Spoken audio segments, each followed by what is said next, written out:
Bonjour, mon nom est Martin, je suis commerçant de la boutique Équipe sur l'avenue du Mont-Royal. Et aujourd'hui, nous allons faire une clinique de formation de vélo avec Christine de la boutique Petit Gâteau. Bienvenue chez Petit Gâteau, mon nom est Christine Mitton et aujourd'hui, je vais accueillir Martin Lavigne. On va faire des petits gâteaux. Alors, vous allez être dans mon univers un peu plus féminin, un peu plus goûteux, un peu plus savoureux, mais on se salit aussi les mains, mais avec du glaçage.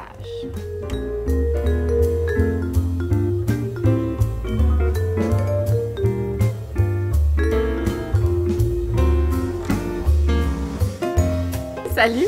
Aujourd'hui, on va te montrer comment, à la maison, réparer ton vélo. Au moins pour que tu puisses te débrouiller dans des cas de réparation mineure. Donc, si tu as des crevaisons, si tes vitesses sont désajustées, si tes freins sont désajustés, pour que tu puisses au moins connaître les bases pour pouvoir réparer ton vélo, celui de tes enfants, celui de ton mari, celui de n'importe qui.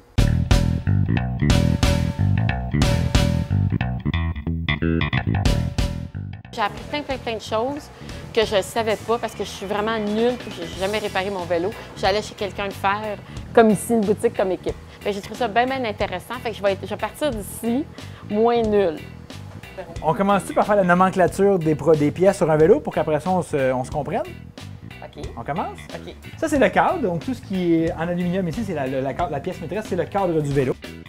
Sur le cadre, tu as ta fourche qui sert à la direction et la conduite de ton vélo. Ensuite, on appelle ça la potence. C'est la pièce qui est ici, qui tient le guidon. Fait que la potence, quand on parle de potence, c'est la pièce ici qui fait que tu tournes ta fourche et qui tient ton guidon. Tu vois qu'il connaît vraiment son métier, très technique. Il connaît bien les bons termes. Donc, c'est vraiment enrichissant pour moi. Fait qu'on disait cadre, fourche, potence, guidon, le pédalier. Oui. Donc, ce qui sert à, bien entendu, activer la roue arrière et à avancer. La roue libre, c'est les pignons arrière. Ça s'appelle une roue libre. Dépendamment des vélos, tu peux avoir 7, 8 ou 9 vitesses. Dérailleur arrière, qui change les vitesses en arrière. Dérailleur avant, qui change les vitesses en avant. Bien, les freins, bien entendu. Tu as différentes sortes de freins, mais les freins. Les roues. Mon vélo, là, la roue arrière, elle se dégonfle souvent. Pourtant, je n'ai pas fait de flash.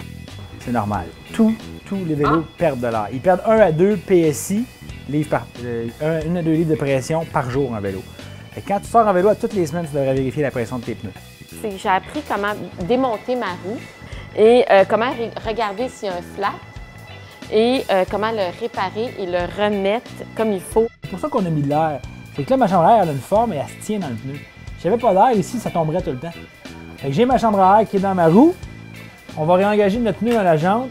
Très important de toujours débuter par la valve. C'est la première chose qu'on fait, c'est qu'on remet la valve à sa place. Donc, on rentre la valve dans le trou.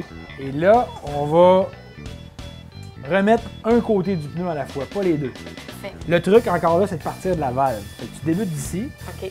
Et là, je vais te montrer la façon que moi je travaille, juste pour que te donner une truc.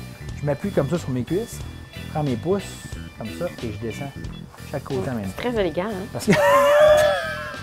Ici, là, c'est des pignons. Fait que moi, je prenais ça pour cuisiner, tu sais, des petits pignons de pain, là, d'Italie, là. Mais ça s'appelle la même chose. Fait que là, vous voyez avec mon merveilleux filet.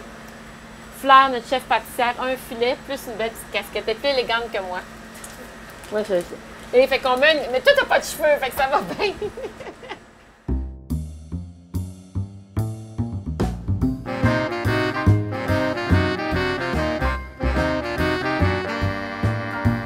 Aujourd'hui, on a fait des petits gâteaux. Fait qu'on a appris comment faire des gâteaux, du glaçage, les glacer et même les mettre en boîte pour les clients. C'était très agréable. Chaque gâteau ici, Martin, a sa propre recette. Son propre mix qu'on appelle dans notre jargon. Donc, on va pas faire 8 sortes de vanille et 4 glaçages différents. Tu vas avoir un vanille, un coconut, un chocolat. La première chose qu'on a faite, c'est qu'on a pris le mélange à gâteau qu'on a mis sur une plaque, en fait, avant de les mettre au four. Ça, c'est quel mix, celui-là? Coconut. Ah, tu as demandé déjà? Hey, moi, j'ai dit plus rien, là.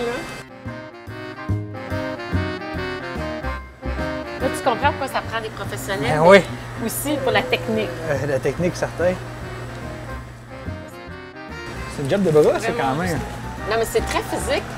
C'est physique que de travailler chez vous, je pense. Tu penses? Ben, il faut que tu sois en forme. Ensuite de ça, on les a mis au four. On a appris comment vérifier régulièrement sa cuisson pour être sûr qu'ils sont à point. On met ça au four. Ça a l'air bon. Et voilà, on ferme la porte. Et ensuite, on les a crémés. Donc, on a mis le crémage sur chaque petit gâteau avant de les mettre en boîte pour ensuite les mettre en comptoir pour les clients.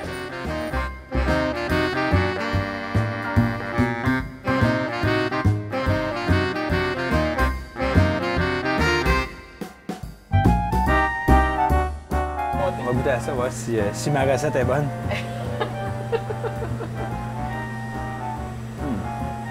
C'est bon, hein?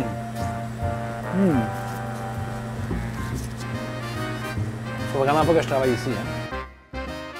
Quand on rentre dans la boutique, on voit que c'est très, très féminin aussi. Mais c'est super agréable. L'énergie est le fun, c'est agréable. J'ai adoré ça comme expérience. Par contre, comme le dit si bien le proverbe, chacun son métier et les vaches seront bien gardées. Donc, je vais laisser le métier à Christine et je vais garder mon métier à moi. Mais j'ai adoré l'expérience. J'ai trouvé ça hyper intéressant. J'étais pas nerveuse du tout. J'ai trouvé ça emballant. J'ai trouvé ça passionnant. Moi, j'aime ça apprendre. Fait qu'apprendre n'importe quoi, let's go.